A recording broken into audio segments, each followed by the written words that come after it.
Call the meeting to order. Stand for the Pledge of Allegiance. I pledge allegiance to the flag of the United States of America and to the republic for which it stands, one nation, under God, indivisible, with liberty and justice for all.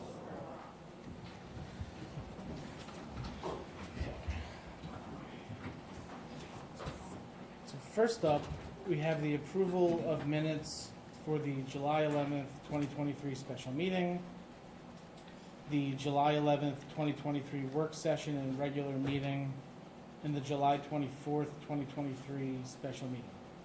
Can I get a motion to approve the minutes? So moved. Second. Ms. Scott? Yes. Mr. McGinnis? Yes. Mr. McCarty? Yes. Ms. Michaelozzi? Yes. Mr. Wojciechowski? Yes. Is there any public comment on agenda items? No? Okay. So, all right, so first up, we have the presentation of the Civilian Service Award. We have Dispatcher Sina. Let the chief get up here and, I guess, explain what this is all about. Yeah, sure. So, Dispatcher Seaman, or JT as we all call him, know him, he has served this community, which he has called home, but he's been with us for 26 years as a dispatcher. When I started with the department 17 years ago, he was one of the people that taught me how to initially become a dispatcher. Over the years, JT has made himself available more than any other dispatcher I can recall, often working entire weekends when no other dispatch officers were available. On July 9th, 2023, JT was working the evening shift when an unprecedented rainstorm descended upon our town. I don't need to remind everyone of the amount of damage that occurred to the town's roadways, infrastructure, flooding of our neighbors' homes, and the vehicles that became stranded in floodwaters. Luckily, they had somebody to call. And the call they did, between 3 p.m. and 10 p.m. on July 9th, Dispatcher Seaman answered 266 phone calls, answered or made 242 police radio transmissions, and that's not including EMS and fire, which I didn't have a way to tabulate, but was often even a busier channel than the police. He did all of this while floodwater started entering the communications room and threatened to destroy several of our computers, which would have shut down our entire communication system. Thanks to his quick actions and moving some stuff around, putting computers on cardboard and what have you, none of the computers ended up getting damaged. The floor is another thing entirely. But when the rain finally did slow, calls continued to pour into dispatch, and I was there to witness firsthand how he continued to treat each caller with empathy, respect, and patience. Dispatcher Seaman, for your exemplary service to the town of Cornwall over the past 26 years, and particularly your actions on July 9th, 2023, I would like to present you with our department's Civilian Service Award.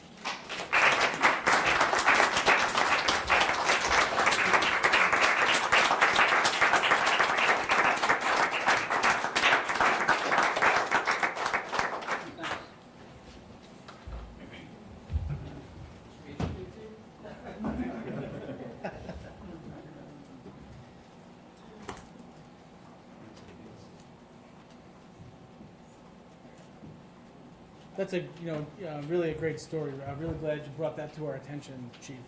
Sure. There was, I was still dealing, with the effects from the July 9th storm, and it's good to every now and again, hear some, good story from that day, so thank you. Next up, we have the resolution for the proposed local law zoning change for Vet Rep Theater at 1 Angola Road. And as you may recall, we had started this process where the town board had to introduce the local law, then it got referred to the planning board. They had to do seeker, they had to do some stuff with the site plan review. Then they got through the seeker process, then there was a negative declaration, right? Then it got referred back to the town board, and now we're able to finally pass the zoning change, and they will be allowed to, continue on with their project. So I know it's been a while, but I think we finally have gotten there, and I'm glad you stuck through the process, and we can't wait for you eventually to move into that space and get it done, and, so let's just get it done. Whereas the town board has introduced and has before it a local law entitled, a local law to amend Town Code Chapter 158 entitled zoning by revising the zoning map to change the zoning designation of certain real property from Suburban Residence District 1, SR1, to General Commercial, GC, and add a definition of theater to the zoning code, and to amend the use of bulk requirements to allow theaters in the GC zoning district. And whereas the following due notice, the town board held a public hearing on the proposed local law. Whereas the said proposed local law has been duly referred to the county planning department under general municipal law subsection 239 and to the town planning board pursuant to provisions of the town code. And whereas the town planning board as lead agency has completed review of the proposed local law under the State Environmental Quality Review Act. Now therefore be resolved as follows. That the town board hereby adopts the above local law, and that the said local law shall be published, posted, and filed in the office of the Secretary of State in Albany as required by the applicable law. Can I get a motion to approve? So moved. Second. Ms. Scott? Before I vote yes, I just want to say, just going to all the meetings, you have been probably one of the most professional, patient. If there were any issues, you always went back to the drawing board, and I really thank you because you really are a model for how the process works, and I know I really appreciate your patience and sticking with it. So I vote yes. Mr. McGinnis? Yes. Mr. McCarty? Yes. Best of luck. Yes, good luck. Ms. Michaelozzi? Yes, Mr. very Wojciechowski? happy. Yes. All right, fantastic. Thank you very much. So next we have stormwater regulations, local law. So what we have here, we're not actually going to pass this tonight, but we have the latest version, or I'm sorry, not pass it, but introduce it. We have the latest version of the stormwater regulations, local law. We've added in some different sections that have to do with water quality. We've also added in some stuff that are going to deal with the severity of different storm events. And what this law has to do with is when you're doing commercial development on a property, and let's say you have like a SWIP, you basically have to design the stormwater control, the erosion and sediment control measures to a higher standard. The DEC has a certain threshold, level that is like bare minimum. We're looking to take that above the bare minimum to take into account some of these more, let's just call them extreme weather.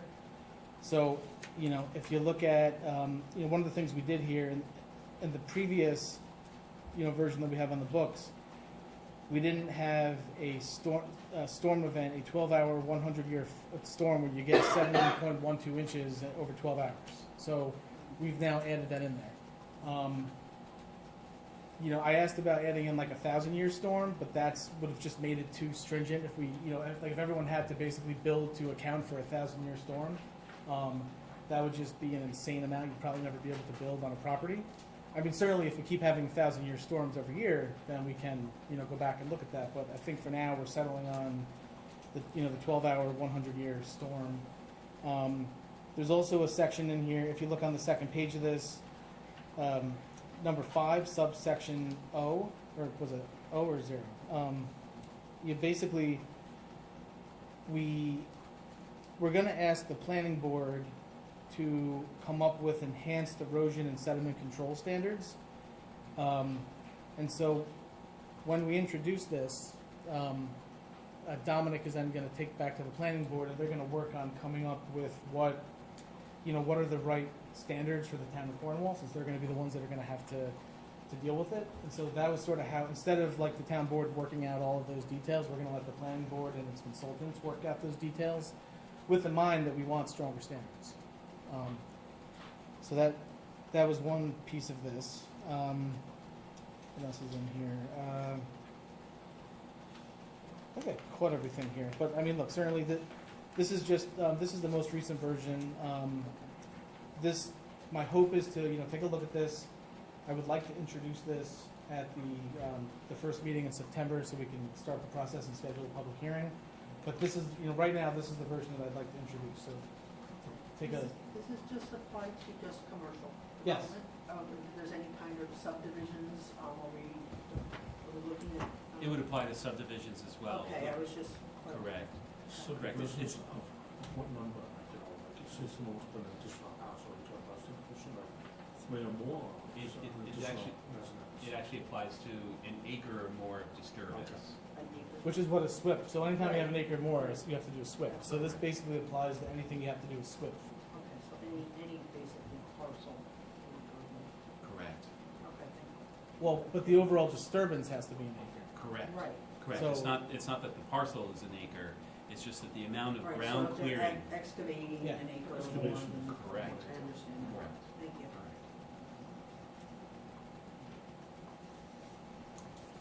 So we're coming back to this in September 1st, second week? Yeah, I mean, the goal is gonna be, certainly think about it, talk to Sean, whatever you gotta do about it, but basically, we basically went around the county and looked at, Goshen and Montgomery and some other municipalities to put this into place, and we're basically, they've all upgraded theirs to deal with, so, Because they've had some issues. so basically, we're looking to sort of, before we have issues, to put something in place. So, next I have a updated version of the tree preservation law. We're also not introducing this. The plan is to introduce this at the first meeting in September. But I think you'll all be pleased to hear that if you go to, I'm on the wrong one here, but if you go to, we took out the part that applied, which made this applicable to, lots that have single-family residences on them. So if you go to page 7, I'm not sure, if you go to page 7,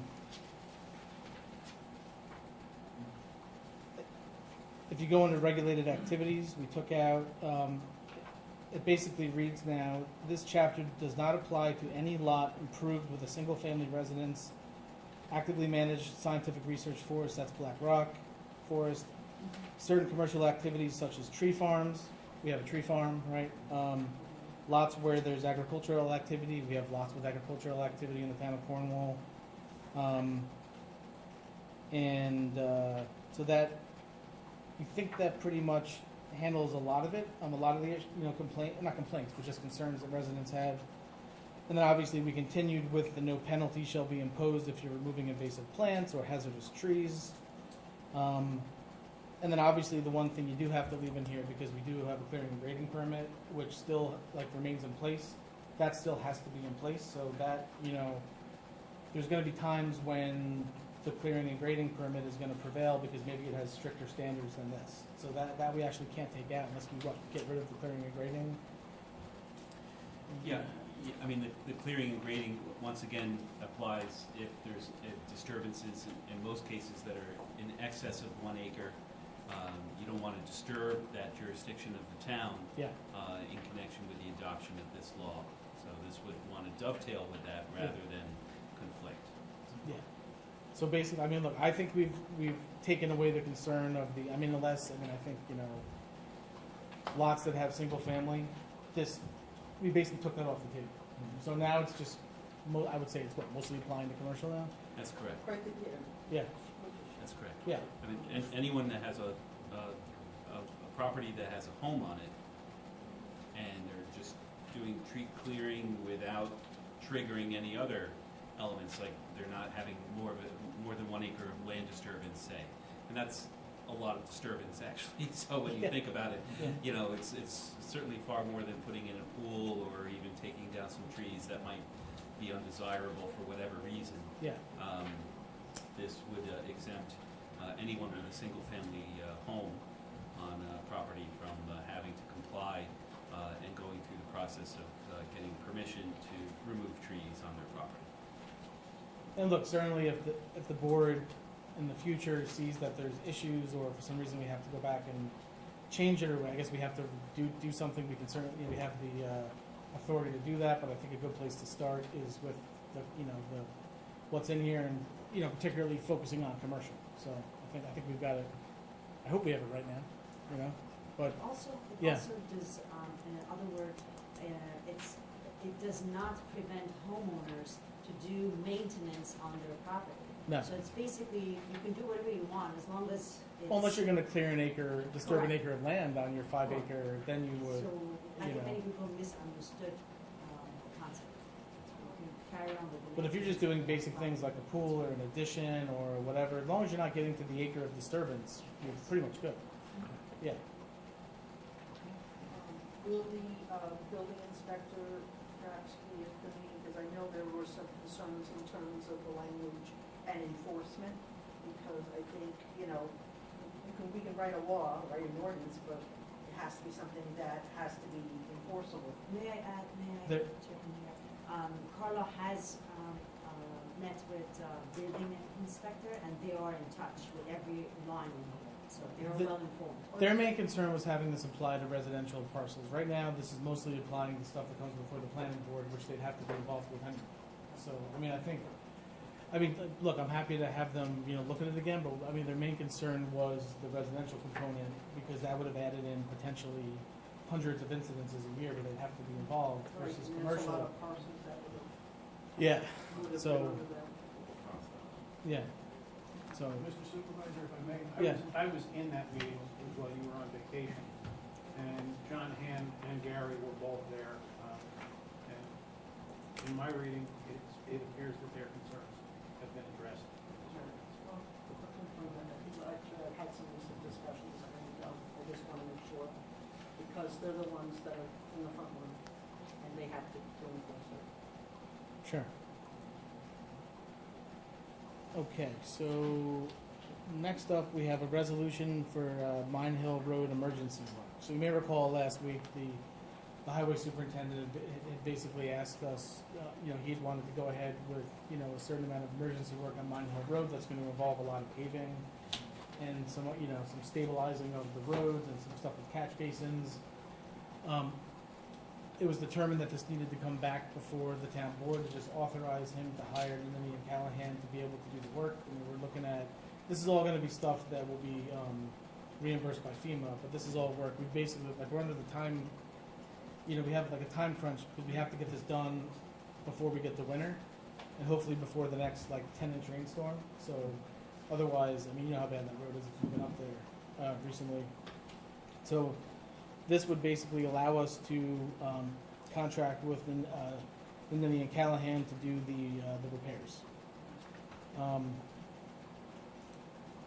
Whereas the town of Cornwall maintains a public roadway known as Mine Hill Road, whereas said public roadway sustained extensive damage during the recent severe rainstorm and flooding events experienced in the town, and whereas the town's highway superintendent and engineering consultants have opined that the damaged condition of the roadway presents an imminent hazard to the traveling public, and that it is imperative to immediately repair the roadway to preserve the public health and safety. And whereas the town has secured a proposed agreement from the Lindley and Callahan and Excavating Incorporated for immediate repair work to be done, a copy of which is attached here too. And whereas pursuant to General Municipal Law, subsection 103, when a public emergency arises out of an accident or an unforeseen occurrence affecting public buildings, public property, or the life, health, safety, or property of the inhabitants of the town, which requires immediate action, and which cannot await competitive bidding, the town may forego competitive bidding requirements on any contracts for goods and services necessary to address the emergency. Now therefore be resolved as follows.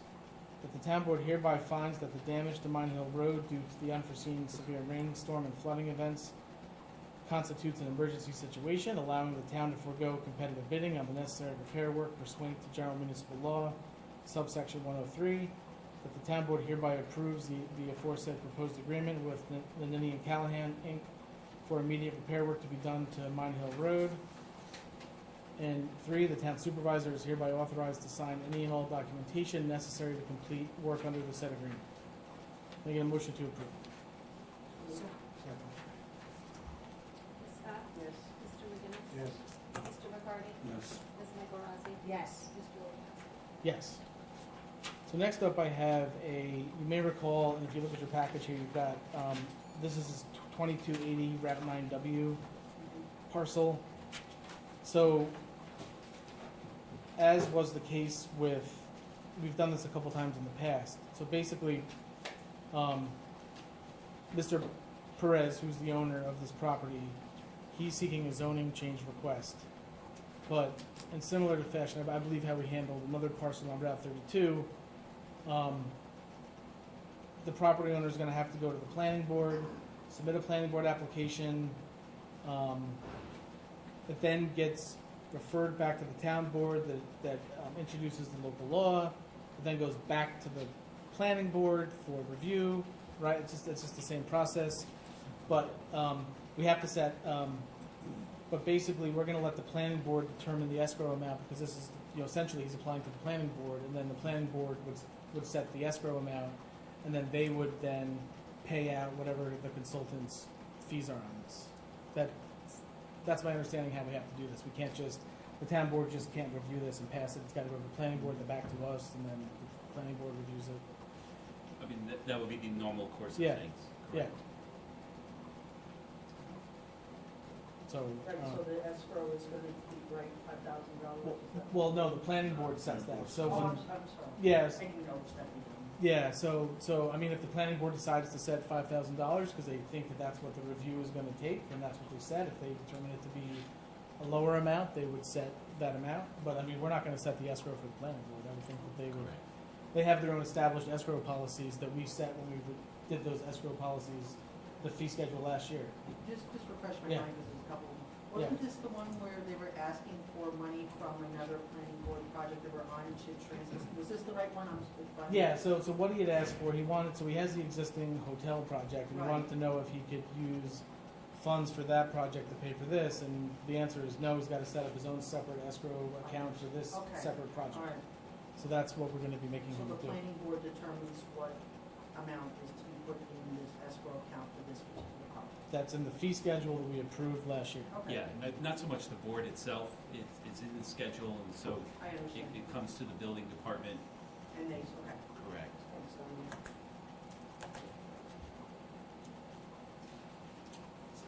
And then I know people, they were like, oh, what about the, state DOT? I mean, look, that's a separate thing. If state DOT doesn't want to do it, well, that's not on us. That's on the property owner and DOT to get that. Yeah. So, Correct. so whereas the town of Cornwall has received the petition for a zoning change from EMP Holdings LLC in regard to 2280 Route 9W, Cornwall, New York, and whereas the town board wishes to refer the petition for the rezoning to the town's attorneys and engineering consultants for review and report, and whereas the applicant has requested that the cost of processing the petition for rezoning, including attorney's fees and engineering fees, be charged to the existing escrow account which the applicant has established with the town for review and proposed development of the applicant's property for the town planning board. Now, therefore, it be resolved as follows, that the town board approve the use of the escrow account for use of the payment of costs of review by the town board in addition to costs of review by the planning board, including all costs, attorney's fees, and engineering fees. The town board refers the said application for a zoning change to the town's attorneys and engineering consultants for a review and a report. Can I get a motion to approve? So moved. second, Ms. Scott? yes. Mr. McGinnis? Yes. Mr. McCarty? Yes. Ms. Michaelozzi? Yes. Mr. Wojciechowski? Yes. All right, so next up, we have the Stone Hollow Performance Bond. So if you look at the the MHE, Town Engineers, Knoll Crest Court Dedication Deficiency List. You can see it's 2 pages long of different items that need to be done before the town would ever consider accepting the road, the lights, the sidewalks. This does not include the village in this. They have their own bond with Knoll Crest, so that's something they gotta do on their own. But it's a pretty extensive list. If you look at the amount, the original bond amount was just about $1.8 million. It was decreased to about $850,000 in 2017. So that's how much we're gonna be calling in.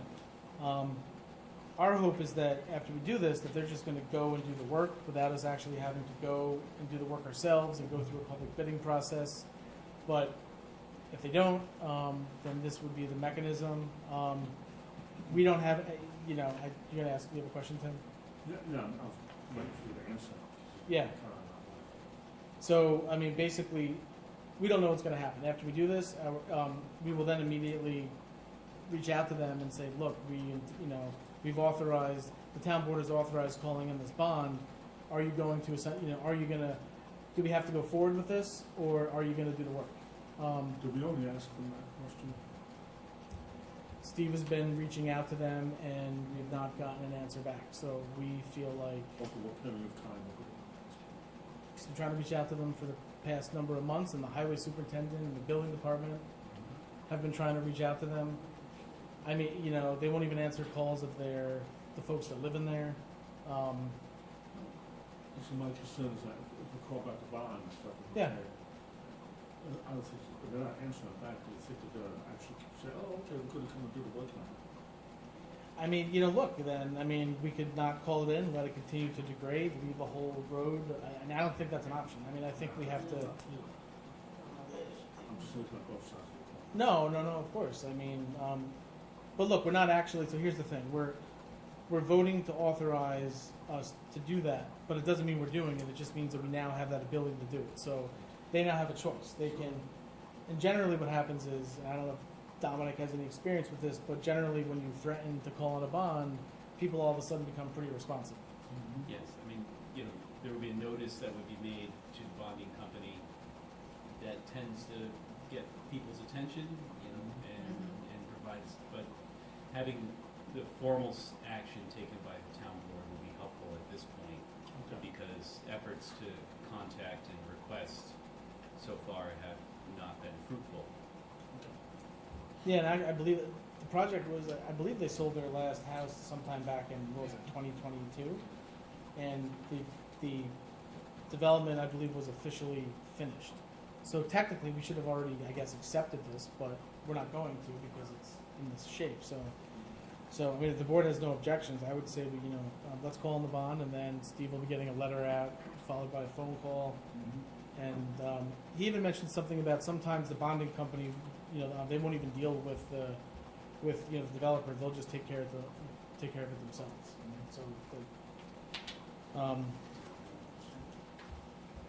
So Basically, this is in our town engineers and our town attorney's hands at this point, once we. yeah, no, so what's going to happen is we're going to do this, and then we're going to then be able to go to Stone Hollow and say, look, you've not acted on this, we've called in the bond, you have X amount of time to come up with a plan to do this, or we're going to call in the bond and we're going to bid out the work ourselves and complete but yeah, it'll be with, last week the engineer and the highway superintendent, they spent a couple hours walking through Knoll Crest, that's how they came up with the list. They then went and they spoke to Gary in the building department, and then they went back to Steve, and then Steve felt comfortable that there was enough details here to do this, and then, but that's who's going to handle it going forward. Whereas Stone Hollow at Cornwall LLC undertook to develop certain real property as a residential subdivision known as Stone Hollow, FKA Willow Woods, and whereas in regard to the infrastructure improvements at said subdivision, including roadway, parking lot, drainage, and sewer, Stone Hollow at Cornwall LLC posted a performance bond from Fidelity and Deposit Company of Maryland, and whereas as is set forth in the memorandum received from the town's engineering consultants, MHE Engineering, a copy of which is attached here too, numerous deficiencies and incomplete work exist in the said infrastructure improvements.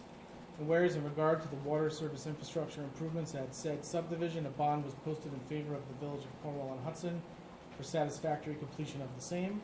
Whereas it appears from communications received from the village that the said water service infrastructure improvements have not been satisfactorily completed. Now therefore be resolved as follows. That the town board hereby calls the said performance bond and directs the town supervisor and the town's attorneys to make a claim on the said bond for completion of the outstanding infrastructure improvements at the said subdivision. And two, that the supervisor is hereby authorized to sign any and all documentation necessary to call the said bond and secure completion of the outstanding infrastructure improvements at the said subdivision. Three, that the town's efforts to secure completion of the site work by calling the said bond shall be undertaken in coordination with the Village of Cornwall-on-Hudson to secure completion of the water service infrastructure improvements. Can I get a motion to approve? Second. Ms. Scott? Yes. Mr. McGinnis? Yes. Mr. McCarty? Yes. Ms. Michael Rossi? Yes. Mr. Wojciechowski? Yes. So next up, we have the Continental Road temporary road closure. So we're not going to act on this tonight, but basically we have this situation where, do you know on Continental it was that old structure that must have been damaged in a flood that ultimately I think it got condemned and then torn down. There's now a foundation sitting there. It's like the first house maybe off the traffic circle on the left. Yeah. Oh, yeah. So last Friday, I got a call from the one of the contractors for this. His name is Andy Bell, and Who? Andy Bell. And so the property owner, he has contracted with the Herkimer County BOCES to build a prefabricated house. And in order to put this prefabricated house onto this frame, or not frame, foundation, they need to bring in a crane. But if you know where that spot is on Continental Road, there's no private property, there's really no safe place to put it, to put the crane other than on the roadway. So in order to basically drop this prefab onto the foundation, they have to bring in a crane that's big enough to lift the prefab house onto it. But that's going to involve basically putting the crane in the middle of Continental for at least, let's just say half a day. Closing the road, and so I spoke to the police chief about this. He has certain recommendations about traffic control and safety because we're talking about now that the Boulevard Bridge is closed, the only way in and out of there, if this is closed for half the day, is going to be those turns on 9W. Same way to get emergency services in and out too.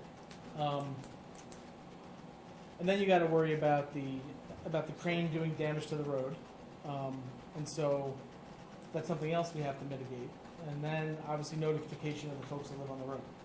So the original date that Andy Bell had wanted was like they wanted to do this next Wednesday. They told us on Friday, and they want this all arranged by, so they can bring this in next Wednesday.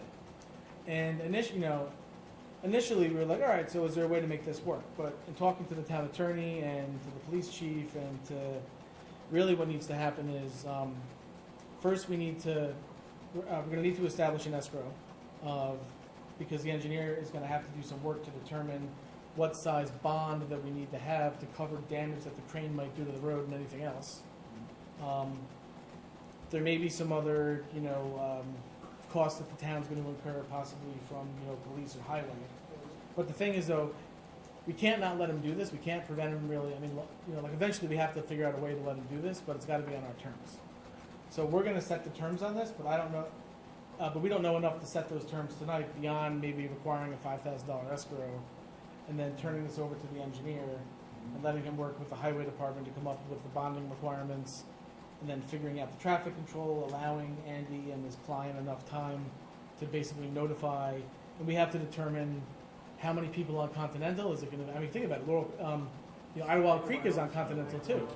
So we've got to determine, so there's actually going to be quite a few people to notify. So there's no way, I hate to say it, I don't see how we get this done in time for him for next week. This is unrealistic if we're going to really take all these things into account. What's that? No, I mean, You should have a little bit more lead time. he called me on Friday. No, not, Yeah. I'm not saying you, I'm saying if you're really gonna do something of this size. Yeah, Don't let him push it. he called me on Friday. So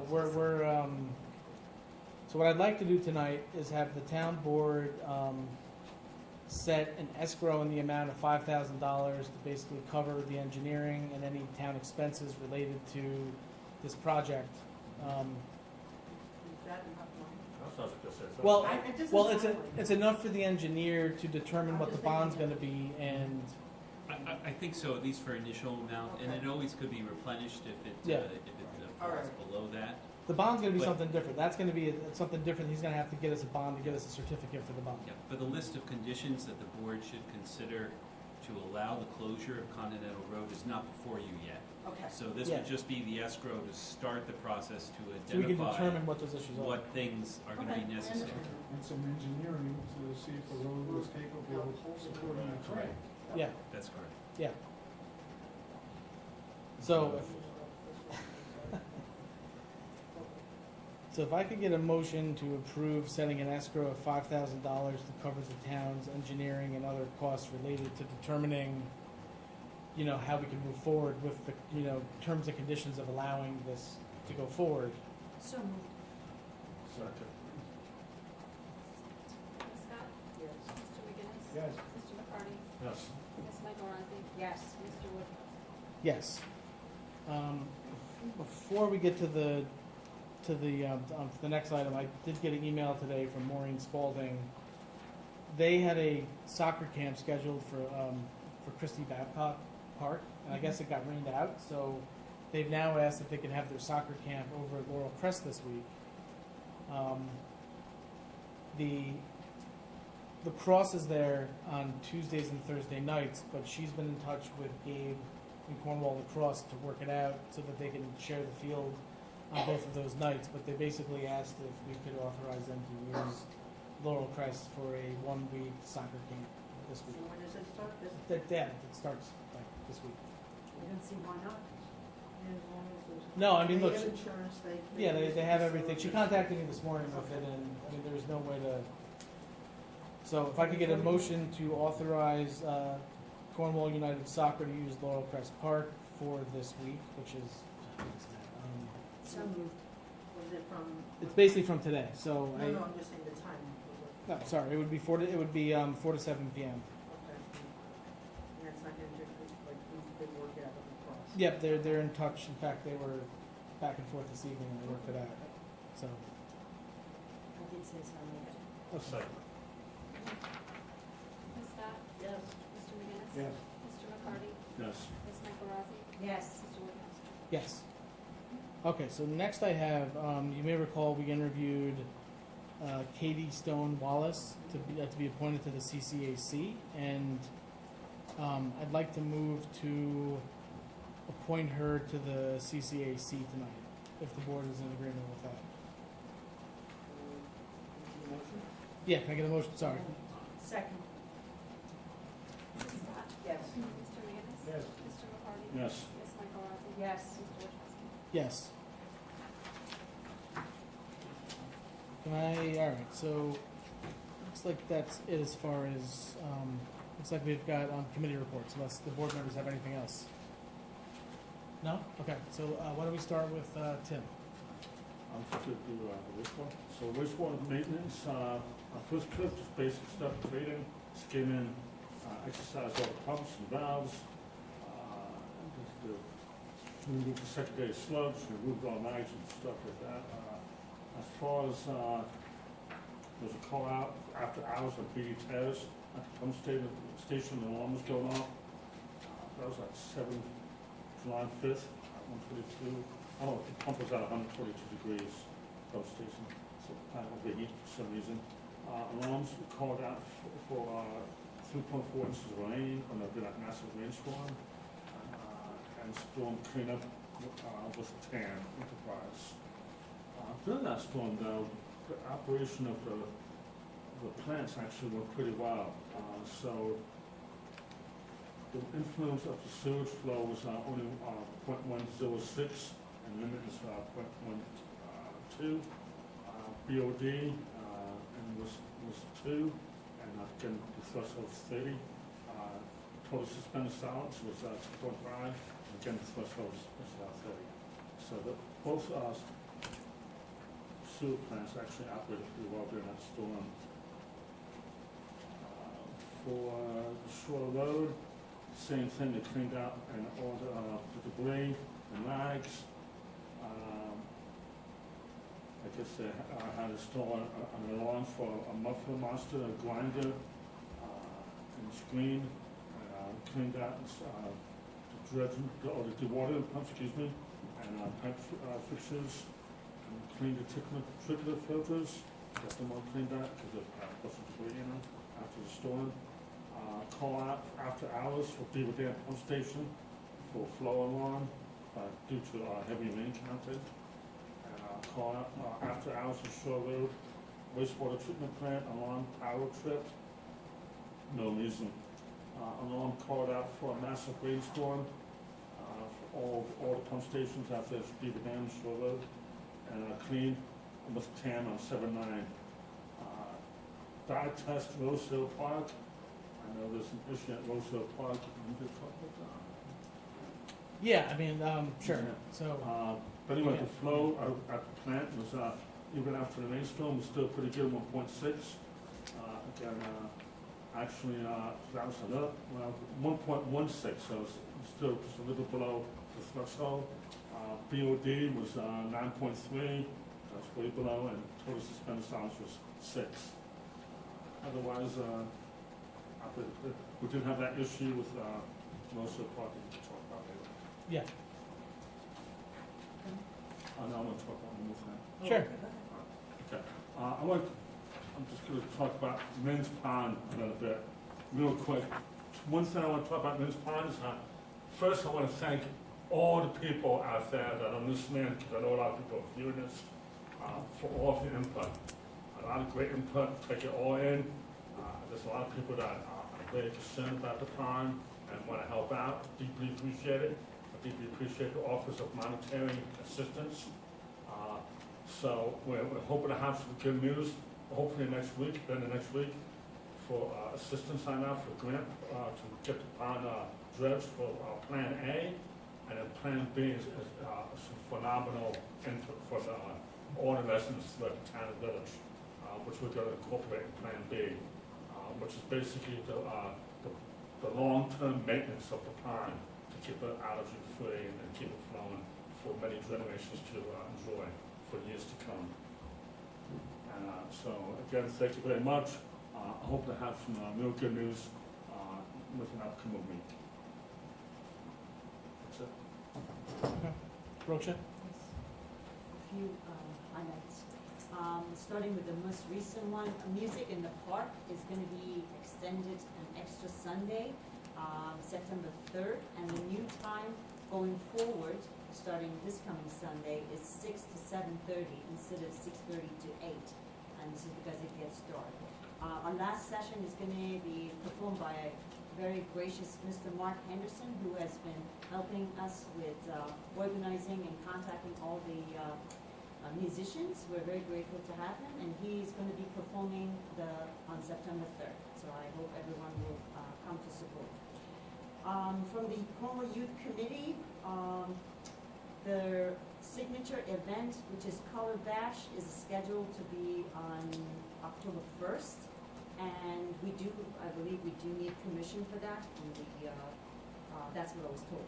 So I'm not sure if the permission is from the police. So what I would say is that, I mean, it is a rec department event, but it is a big event.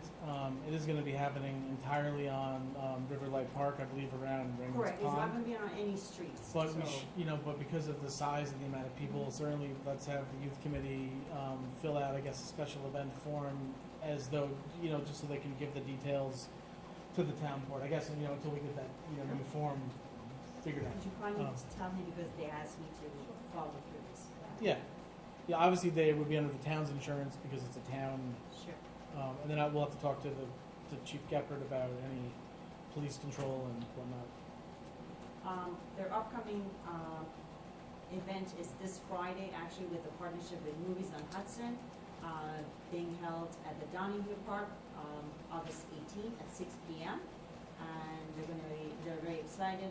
I'm gonna be there with my karate outfit. So, I know, I'm encouraging Tim to wear his. These are The jet uniforms, by the way. Anyhow, let's see what else I have here. There are a few other, their presence is gonna be at Spooktacular Winterfest, and this year, they're gonna be hosting Kids Ball Drop on the New Year's Eve, again, in the partnership with the Ball Drop Committee. So they're preparing for that.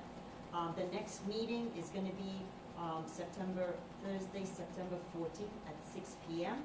We are looking for a place to have this meeting being held because the Munger Cottage unfortunately is not available that day, that night. Let's see what else is here. Cornwall Youth Committee is meeting with Cornwall Special Event this week to engage in planning for further partnership and cooperation. So they want to work together. Okay. From the Cornwall Youth Garden Club, a lot of good news is, I will start with my number one favorite. They have developed actually Cornwall Youth Garden Club compost song, which will, with help of lovely Christine Baldwin, who I believe is sitting here in the audience, and they're going to be recited and recorded tomorrow at the farmers market. We are? Seriously? Yes. I don't know this. Okay. Well, we're getting a lot of people there, so we have collected so far they have collected so far 130 pounds of compost this week, and last week, and we have collected a total of 700 compost, and the goal was a half a ton, which is 1,000 pounds. So we're going to definitely exceed that, and they're getting a lot of questions about what happens after farmers market the season is ending. Where do people going to bring their compost? And we're trying to figure out maybe a stand is the same place, so we're trying to sort that out. Okay. With the highway department as well. For the schools, the Lee Road, Donahue Park, they have, let me see, yes, they have harvested tomatoes, radishes, pepper, corn from the community garden. A lot of volunteers have been coming, and this has been absolutely a huge success. And Lee Road, we have planted herbs, greens, and root vegetables for the upcoming cold months. Okay. So all good to go. Thanks. Councilmember Scott? First one, I just have the Moon Intermunicipal Watershed Committee. We were scheduled for July 10th, and that meeting was canceled because there were people that were just unavailable, so we're going to reschedule. Some of the things we're going to try to update is what's going on with the embankment study to see what kind of data they have so far. I have no report from the Firth Cliff water. The other thing is the Main Street Beautification Committee. We met last Thursday, just as a very informal meeting to discuss what we were going to do in terms of fall planting. So we are kind of come up and we want to do put those three trowels back into the Triangle Park. Hopefully no more flooding, but there are wildflowers that have popped up, and I thank the Girl Scouts for actually coming, and they wanted to come out and do that with Katie, who is in our committee. So we're doing a lot of the fall planting, and the Senior Advisory Committee, we met July 27th. We are still trying to finalize, they want to do some outings before it gets cold, either the art center, which we did before, and the seniors really did enjoy it. We were looking to go to West Point and do like just a tour of the history of that, so that was another thing we're working on, perhaps November. And then, which is nice, is they could actually be in the bus, and the guide actually comes out into the bus and does the tour. So that's one of the ways they want to use the allocation that they will use to have, have transportation down, and we can actually make it more available to more residents and of the community. So definitely be working with Recreation to make sure that it works for them, because we do coordinate everything with them. The other thing that came up, and they wanted to invite some elected officials just to come to a meeting and talk to them and give them information regarding services for seniors. Unfortunately, one of the dates we came up with is the same date that they're doing the super senior ceremony on the 24th of this Sure. month. So we're going to try to reschedule it before our state officials go back to into session. And then the last thing I just have is the Friendly Visitor Program. As you know, we are in contract with them. We did enhance this. And we're on track in terms of the value of volunteer hours, but one of the things that came to my attention, I'm sure you saw it as well, the training sessions are no longer online. They're going in person, and that requires people to travel to Middletown. And I did bring up to the new director, Nicolette Bronzini, that I would like to survey residents to see if the Zoom option does work for them, because we did have people coming for those trainings, and I don't want to lose volunteers. I will make people aware of just one last thing, a statistic. We have 2 seniors that are in need for every 1 volunteer. So we really, as a community, if you have the time to volunteer, and it might be just an hour of your time to take the senior shopping, or even a phone call, or to a doctor's appointment. You do need to complete the training, but I think this is a worthwhile investment, and I think it's worth anything that we've done so far. And that's it. Oh, Les, I have a question for you, but I don't know if you want, while you're doing the report, about the lighting. What's going on in terms of the lighting and so- EV charging stations? So the EV charging stations, there is a kickoff meeting, remote scheduled for not next week, the last week in August. May I get an invitation for Yeah, that? absolutely. It's kept moving, like they schedule it and then it gets moved again, then it gets okay. moved Yes, again, I and then it gets understood moved this. again. The street lighting is based on, the holdup has been that the Public Service Commission has taken the maximum amount of time to review the application. Okay, We were supposed to have had that released back to Central Hudson, back to their legal department, so we can schedule a closing and we can actually acquire absolutely. the lights, but the PSC has not released it yet. It's still with them, so we're now getting up to the point in time where they're gonna get to where they are gonna run out of time and they just have to release it. And we still have, we have a lot of the materials that are here. Will they ship to us? Yeah, no, we have everything. It's all sitting in like, store, in, Okay. what do you call it, like shipping containers, A pod? like a big shipping, pod. like a pod, yeah. Okay. Nope, we have all the stuff. It's just a matter of, we can't start until we actually own the All lights. right, thank you. So, We're waiting for, Mr. oh, yeah, McGinnis. Carrie. For the month of July, the building department issued 30 permits, 26 certificates of compliance, and 3 COs. On-site inspections, 36 each. 4 complaints were investigated, 10 fire inspections were performed, 3 signs were removed. They took in $23,658 in permit fees and $5,200 for municipal searches, 13 of them. New planning board projects opened this month, 0 to the year-to-date of 4. And 2 new zoning board projects were opened this month, 5 year-to-date. Highway department. They assisted sanitation with double pickups, vacations, and call-outs.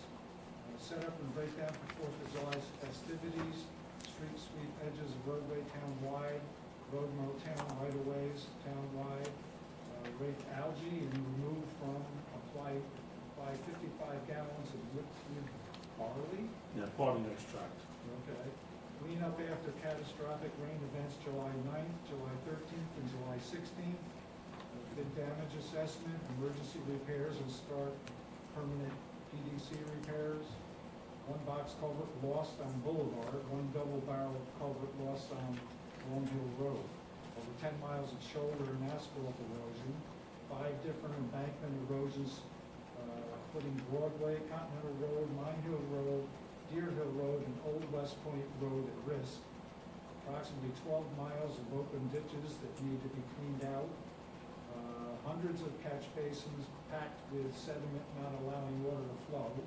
Hundreds of feet of culvert pipe obstructed with rock, sticks, and sediment. Over 50 feet of guardrail eroded and compromised. 6+ inches of water on first floor of town hall, submerging heating boilers and AC units. It was an exciting month.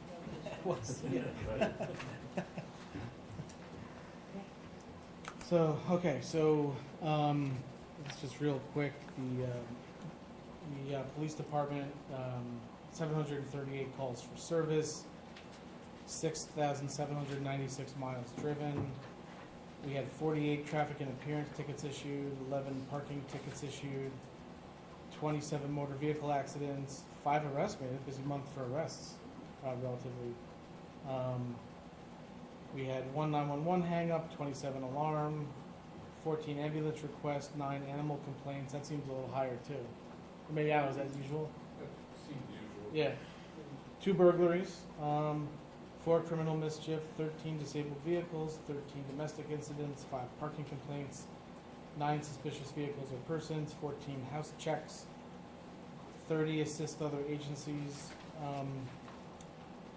We had Officer Butner. He investigated a residential burglary on Jackson Avenue, and thanks to his thorough and tenacious investigation, Officer Butner developed a suspect and made an arrest within a week. So I think that's a pretty good. And he just started. I mean, we just appointed him a couple months ago. Yep. So he's already making his presence felt here. In terms of New Windsor Emergency Medical Services, Cornwall EMS for, let's see here, for 100% of the calls covered, busiest month in New Windsor EMS history. Again, Michael Big adds to that. 283 patients transported. We are now over 2,900 calls for the year, on track for 4,900 calls in 2023. We had 289 in New Windsor, 59 in Cornwall, 20 in the village. We've covered 1 call in Woodbury, 3 in Highland Falls. We've provided mutual aid ALS standbys 88 times. The average response time in New Windsor is 6.34 minutes. In Cornwall, it's 5.51. In Cornwall and Hudson, it's 4.57. I guess just, I'm sure many of you have probably heard around, look, we've been having, we had a medevac call, what was it, maybe a couple weeks ago, and I just want to say that, every time we get one of these medevac calls or you hear about something that happens to, to a family or a young person, and you're like, thank God that we did this last year, because I think it's probably one of the most important things we've done as a board, in the past couple of years is to make the change, because I definitely think we've saved lives by having done this. So I'm definitely thankful about that. So just, wanted to call that out. I'm not going to get into specifics over certain incidents because that's not appropriate, but I could definitely say, knowing what I know, I think this is really a good decision. Paid off. Yeah, I definitely think it paid off for sure. And then, then just a couple other things here. Let me just give this out to you all. This is, you may have heard about the governor. There was this Wall Street Journal article where they found lead-covered telecom wires, right? There was that one playground in Wappingers Falls. And then after that, I'll pass this down. Pretty much after that story came out, the governor then essentially sent basically, I guess, an order to the state's 246 facilities-based communication providers, and they have until maybe it's like the end of this week to get back. They have to submit to the PSC an inventory of all of their lead-covered telecom wires in the state, above ground, underground, underwater, whatever. I took a look at it the other day. The ones that I'm most concerned about, like Verizon, Spectrum, Time Warner Cable, and I guess Cablevision, they haven't submitted it yet, because I venture to guess that some of those wires that we have hanging in town probably belong to one of those firms. And so once we get those, you know, we're gonna take a look and see if we have any of those in the town of Cornwall. But I know from talking to Kelly Tutoro, who's the regional director for the DEC, I reached out the other day and asked her about this, and she sent me an email back, and she was like, look, once we have the inventory, we're gonna work with municipalities to try to identify any areas that they might wanna test. Obviously, those would be over like playgrounds and schools and public property in certain areas. So once they have that list, we'll certainly reach out and we'll make some recommendations as to where, you know, they should look. But just wanted to let you know that that's, you know, going on. You know, everyone's complained about those lines on Main Street and elsewhere in the town. You know, I don't know if we have any, you know, lead contamination, but certainly once we have that, you know, that inventory, we can look into it further, and then I guess go from there. Was it sent out to school districts as well? No, you know what, I don't know what the school district is doing. This was a press release that basically went out, and then I've done my own sort of research. The school district is a separate, you know, No, I was yeah. just curious. But certainly once we get that list, I mean, you know, the second I have the list of what's in Cornwall, I'll send it to the school district. But that's Thank you for following up. that's that. Sandring Homestead. So, real quick on Sandring Homestead. So, you may recall, I guess it was the weekend of July 4th, we wanted to make sure that there wasn't mold and other, you know, basically in the Sandring Homestead and in the second floor, whatever that is, the bedroom or so we tested it. It wasn't toxic mold, but we did, as a precaution, sealed it off and put in air scrubbers up there. But it looks like because of pretty much the week after, you know, July 4th, we had the July 9th rainstorm, and then we had another 4 or 5, you know, 2, 3, 4 inch rain events. So it looks like we have a problem. We don't know if it's the full roof. We don't know. I mean, I spoke to the highway superintendent today. He thinks maybe it's like, it's not the whole roof. Maybe it's just like whenever we have like directional rain with like wind and the rain's going really heavy, it's getting under there. It may not be the whole roof, but we don't know. I mean, back in 2016, we paid $130,000 to redo the whole roof. So that would be a pretty like, you know, limited, you know, lifespan for a roof. I mean, even though it was used, you know, built using those older materials and methods, but still, it's not a long time for a $130,000 roof. And usually they come with warranty. That's what we have to, check on. But anyway, so the highway superintendent's not here tonight, but he is gathering. He's already got one quote. He's gathering 2 more. At the meeting in September, we will, you know, see what it's going to cost to do basic repair, to, you know, or if it's more extensive. Every year we put somewhere between $15,000 to $20,000 in the budget for Sandring. This year we have $15,000. We've already spent $3,000 on various maintenance items, so we have about $12,600 left. So if it's a really extensive repair, we're going to have to decide what it is that we want to do as far as this year. And also, Hopefully it's a minor repair. It's something minor that can be done. It's not having to replace the whole roof. It's not. But we will we'll wait and see what he comes back with for the September meeting. could it also be, in the long term, somehow we could use it, the town could use it and make some revenue out of it, because it's just sitting there and costing the town a lot of money. Well, what I was going to say about I it. mean, So, it would be for historical, you know, events. It doesn't have to be So- for private functions. So in looking at this, I think if the town's going to make any long-term substantial, you know, renovation or not even improvements, you know, but basically just restorations to this, we have to figure out a way to justify it. I mean, I think just paying and preserving it for the sake of preserving it, depending on the cost, you start to get into, unless you're using it more than you're using it, it gets hard to start justifying and spending like, you know, 3, 4, 5, 6, you know, we don't know how much it's going to cost, but it's, you know, but it is, you know, it is getting old. So at some point we're going to have to decide, you know, if we start getting into the hundreds of thousands of dollars of repairs, you know, how do we pay for that? Is that a, you know, there are grants that you can go after, but that's not a sure thing. I know when Brandy was supervisor, I want to say they raised what, $10,000 or $15,000 or $20,000 when they had that dinner or some other fundraising event. that they did, but then the town went out and basically just spent $120,000 of its own money to replace the roof. So certainly, we've got to see the extent of the damage, but I did as a placeholder, I'm gonna put in, into the New York Ford application, a placeholder for maybe 150,000 or 200,000.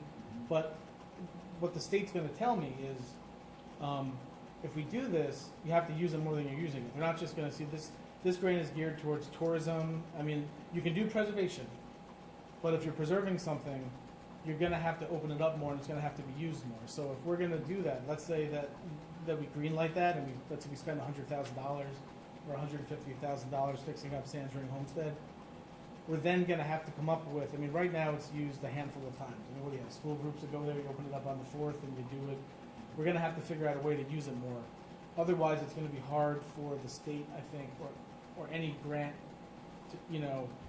grant-making organization to give money for it. So I think that I'm gonna put this in there, and then I would think that if the, Sands Ring trustees and maybe the Historical Society or maybe the town historian, if they want to get involved in, if we get this money and we fix this, I want to figure out a way to use it more than it's currently being used, because I think then we could justify spending the money. But if we're not going to use it, I think it's hard to, I think once we know that we can use it and what are the, what can we use it for, the possibilities will be endless. I mean, it's an amazing location and a beautiful building. So I would think maybe working in, look, I'm going to put the money in there, or I'm going to put this into the New York Forward grant, maybe 100, 150, 200,000. We'll see where it comes out. But I think through this process, I would ask, and I'll certainly reach out. Let's work with the Historical Society. Let's work with Sands Ring trustees. Come up with a plan. And if we come up with a plan, then yeah, I think maybe I'd be happy to spend the money to keep it going. But Yeah. part of it's also the maintenance, because outside, I've noticed there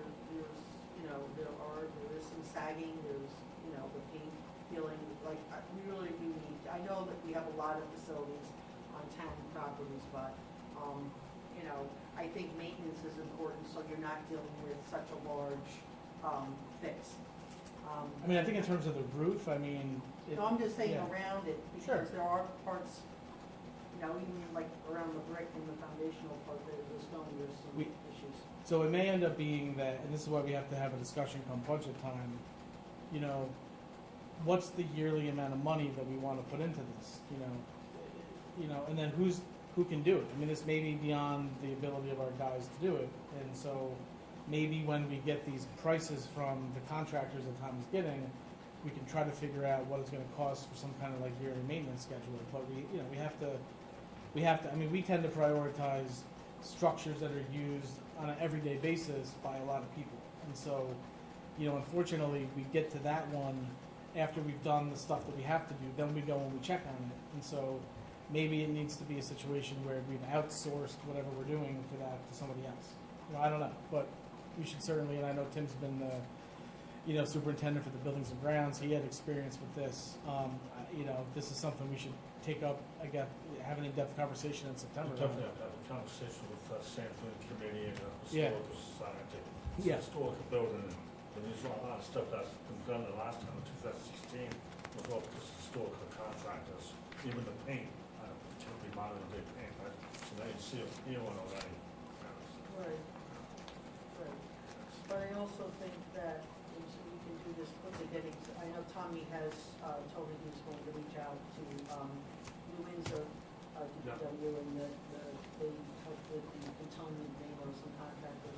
What I think, what needs to, as soon as we find out that there is something we do need to put some protection, because I can tell you, I've been in the building, and even on the bottom floor, there is evidence of the ceilings are actually leaking too.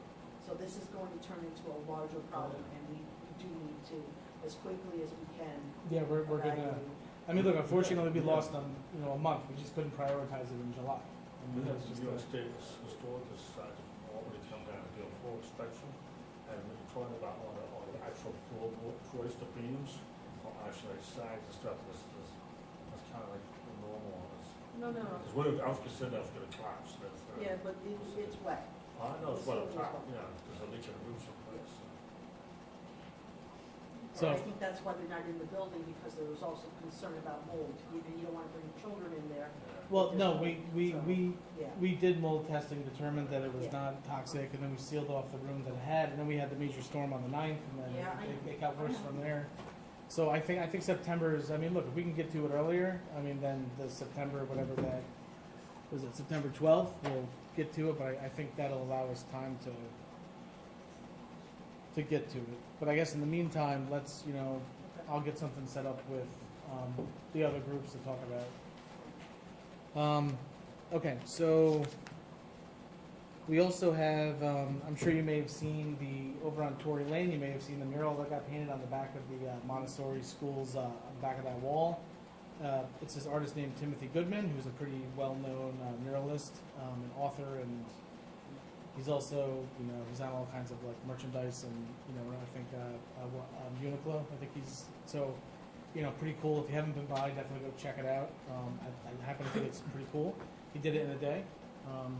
Right, it's pretty amazing, isn't it? And then let me see here. Just another sort of thing here, real quick. We got a letter from Arlene Edelin. She lives over on Oak Street. So we have some residents that are over on Poplar, Elm, Oak, Hickory, Walnut, and Chestnut. They're concerned about the drainage in their neighborhoods, and I guess they're going around talking to neighbors, similar to how the Hasbrook folks did, I guess a number of years ago when they were trying to get their drainage project. So, look, I don't know if every home over there has flooding issues. Certainly there are some issues where you have some drainage pipes and catch basins that don't really go anywhere. I know, we have some that we don't even know about. This is according to Tom. So what we're going to do is this lady, Arlene, is going around and she's talking to her neighbors. She's having to fill out this survey, I guess, to get their experience. How frequently does your property flood? Have you had damages in the past, etc. I don't know where this is going to go, but she came to me and she asked, what should I do about trying to get a better drainage system in our neighborhood? And I basically said to her, I was like, look, we're concentrating right now on the Hasbrook Robert Road Sheldon project. If you want to get something started, and I don't even know if it's a problem, but if you want to get this going, we can at least get feedback from your neighbors. We can then go out there one day, maybe with the engineer and the highway superintendent, just have a discussion. And if it looks like something that the town board wants to start exploring, we can. But they're at the very beginning of this. I'll give you. She just gave this to me Yeah, today. this is like a new build, and if I recall, that area was always pretty wet. And I'm a guest, and I'm sure Councilwoman Michael Razzi, I think that neighborhood, as far as the fire companies and pumping, I don't think it's as frequent as other, in our neighborhood. But I think that actually they had some drainage that they didn't solve on Poplar and on some drainage work. Yeah, look, I'm just sort of telling Okay. you they've come to me. I think the best thing we can do is before we dismiss them out of hand, let them go through their process, come back to us. We'll see what feedback we get from their, and look, if I spoke to some of them, to one of them today, who has never had any flooding in their house. So I think we're gonna get a survey, and then we're gonna find out, we can map it out where it is, and then if it warrants going further, then we go further. If it doesn't, then it doesn't. That's and then obviously we have this from last week. We have the residents that are on Main Street, Thomas and Jody Stein, and about 5 different Main Street addresses that are looking for the town to put in a drainage easement of some kind. Well, This is dental excellence. This is so they made this request to us. Obviously, the town board has to decide one if it wants to do it. Then it would have to take drainage easements out on part of the property. So that's a whole other discussion. In the meantime, the county though has said that they would put.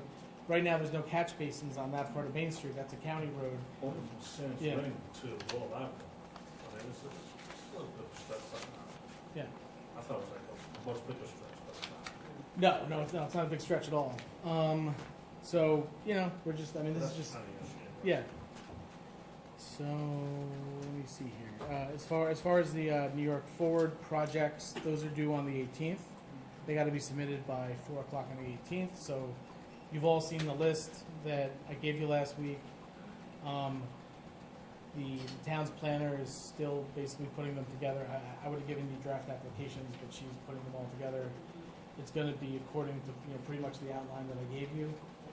And like I said, those aren't final, that's just sort of like, this is the broad idea, and then there'll be opportunity to change those throughout the process.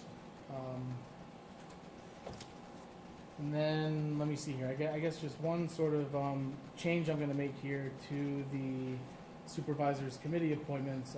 I'm gonna actually start, I'm gonna take over Main Street Parks and Beautification as the liaison, so. Were you gonna talk So to I'm me gonna on make- a professional level? So I'm gonna make, Tell me that? so I'm gonna make that So, switch.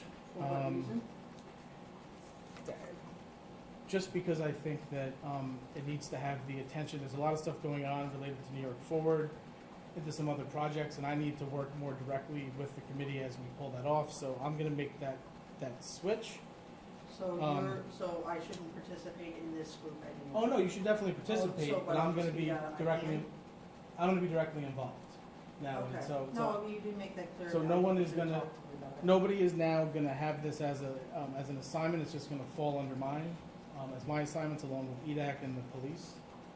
So. I just think that it was So I'm very gonna move that. unprofessional to even do this. We should have spoken to you first. So I'm gonna do that. Well, that's called respect. Okay, I'll so, let the committee know too. so moving on, is there any public comment? Yes, Nancy Bryan, I just want to encourage the board to please make Sands Ray a priority. It certainly is such an important part of Cornwall and such an important part of Cornwall history. From what I understand, and I don't know whether this is true, I've not been inside, but there's a lot of inside damage as well that has happened because of this water. And I would just encourage you to pull out all the stops and get this fixed. And yes, let's use it for more things, but let's not forsake this gem and the history of this town. Thank you. thank you. Is there anybody else? No? Okay. So if I could get a motion to go into executive session to conduct interviews for the Board of Ethics. So moved. Second? Yes. Mr. McGinnis? Yes. Mr. McCarty? Yes. Ms. Michaelozzi? Yes. Mr. Wojciechowski? Yes.